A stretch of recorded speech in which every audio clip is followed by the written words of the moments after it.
Dear students, welcome to today's class of Principles of Marketing. विपणन के सिद्धांत में हम लोग यूनिट 5 में एक्सपोर्ट डॉक्यूमेंट्स पढ़ रहे हैं. डिटेल्स में हम वो डॉक्यूमेंट्स कैसे दिखते हैं वो पढ़ने की कोशिश कर रहे हैं. स्टूडेंट्स, मैंने आपको पीडीएफ में नोट्स दिए हैं, उसमें ये सारे डॉक्यूमेंट्स की फ़ोटोज़ हैं, लेकिन आपको एक्सप्लेन करने के पर्पज़ से मैंने वीडियोज़ अलग से बनाए हैं और आपको 5 डॉक्यूमेंट्स एक्सप्लेन किए हैं. हमने एक्सपोर्ट डॉक्यूमेंट्स में 2 टाइप के डॉक्यूमेंट्स पढ़े और वो है कमर्शियल डॉक्यूमेंट्स और रेगुलेटरी डॉक्यूमेंट्स.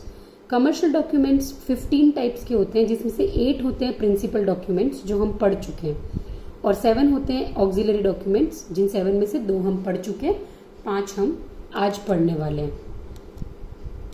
ठीक है, तो उन 5 में से ये ऑक्सिलरी डॉक्यूमेंट्स हैं. परफॉर्मा इनवॉइस हम पढ़ चुके हैं और इंटीमेशन ऑफ इंस्पेक्शन भी हम पढ़ चुके हैं.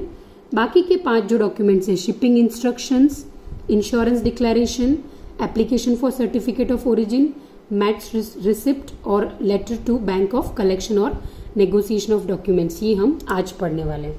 तो सबसे पहला डॉक्यूमेंट है shipper's letter of instructions. Shipping document एक ऐसा डॉक्यूमेंट होता है जो शिपमेंट होती है तब जो एक्सपोर्ट करता है वो पर्सन उसके ऊपर स्लिप्स लगाता है कि मेरे इस कंटेनर में क्या क्या डिटेल्स है.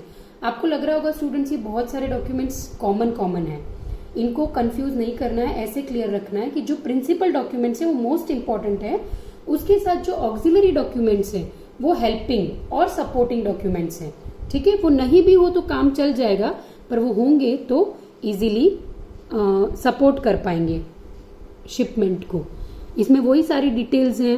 फ्रेट मतलब कंटेनर का लोकेशन, कंपनी का नाम, कहाँ जा रही है चीज़ें, कितना अमाउंट है, क्या सब डिटेल्स हैं, वो सब चीज़ें. ठीक है, फिर नेक्स्ट है सर्टिफिकेट ऑफ इंश्योरेंस.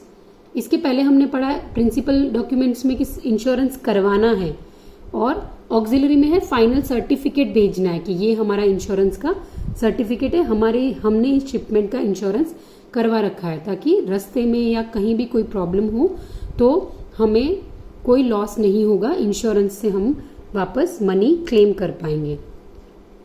फिर है application for certificate of origin. Certificate of origin हमने पढ़ा था कमर्शियल डॉक्यूमेंट्स, प्रिंसिपल डॉक्यूमेंट्स में, कि कहाँ से ओरिजिनली ये शिपमेंट हो रहा है वो देखने के लिए, और उसके लिए एक एप्लीकेशन देनी पड़ती है पहले कि मैं एक सर्टिफिकेट चाहता हूं जिसमें ये क्लियर हो कि मैं शिपमेंट या एक्सपोर्ट कहां से कर रही हूं या कर रहा हूं एज ए कंपनी. इसको ऐसे समझो स्टूडेंट्स, एक कंपनी है वो इंडिया से एक्सपोर्ट कर रही है जापान को माल सामान, उसको जापान को सर्टिफिकेट ऑफ ओरिजिन देना है, तो वो खुद तो नहीं दे सकता है ना सर्टिफिकेट ऑफ ओरिजिन, उसको गवर्नमेंट ऑफ इंडिया को अप्लाई करना पड़ेगा और फिर government of India certificate of origin देगी. तो समझ में आ रहा है, certificate of origin principal document हो गया, लेकिन बिना उसकी एप्लीकेशन, बिना उसके अप्लाई किए सर्टिफिकेट कैसे मिलेगा? तो सर्टिफिकेट को लेने के लिए एप्लीकेशन देनी पड़ती है, और ये सपोर्टिंग डॉक्यूमेंट इसलिए आता है ऑक्सिलरी डॉक्यूमेंट में. ठीक है, ये एक एग्जाम्पल है, केन्या का कोई एग्जाम्पल है कि Kenya embassy of Republic of Kenya को कोई लिख रहा है टोक्यो में कि मुझे सर्टिफिकेट ऑफ ओरिजिन चाहिए. ठीक है, फिर आया मैट्स रिसिप्ट. मैट्स रिसिप्ट सीधा है डिटेल्स ऑफ शिपमेंट. कंटेनर में कितनी चीजें हैं, मतलब ये डिटेल्स हो गए कि क्या क्या चीजें हैं कंटेनर में, क्वांटिटी कितनी है, डिस्क्रिप्शन और उसका वेट. ओके, ये वहां पर यूज होती है ये रिसिप्ट. जैसे ही एक्सपोर्टर की कंट्री से इंपोर्टर की कंट्री में माल सामान पहुंचेगा तो सबसे पहले मैट्स रिसिप्ट देनी कि ये लीजिए रिसिप्ट, इस शिपमेंट में ये माल सामान की डिटेल्स है.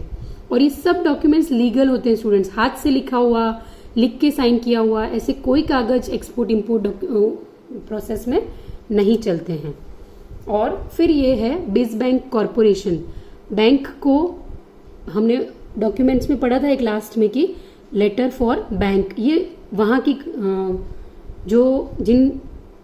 जिस कंपनी को दूसरे देश में हम लोग एक्सपोर्ट कर रहे हैं वहाँ की बैंक को एक लेटर देना होता है कि डियर ऑफिसर, मैं ये शिपमेंट करवा रहा हूँ इस कंपनी के नाम से और इस कंपनी को भेज रहा हूँ.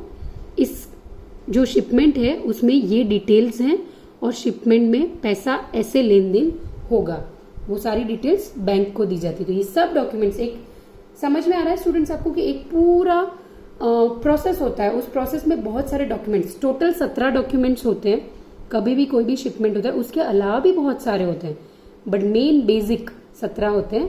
ये 17 हमें डिटेल्स में नहीं पढ़ने हैं, हमको इनको सिर्फ जानकारी के लिए पढ़ना है, डिटेल्स में हमको सिर्फ 2-4 पढ़ने हैं, वो मैं आपको जब क्वेश्चन पेपर्स एक्सप्लेन करूंगी तब बता दूंगी कि कौन से हमको और डेप्थ में और डिटेल्स में पढ़ने हैं। ठीक है, आज का क्वेश्चन है explain any 2 auxiliary commercial documents for export.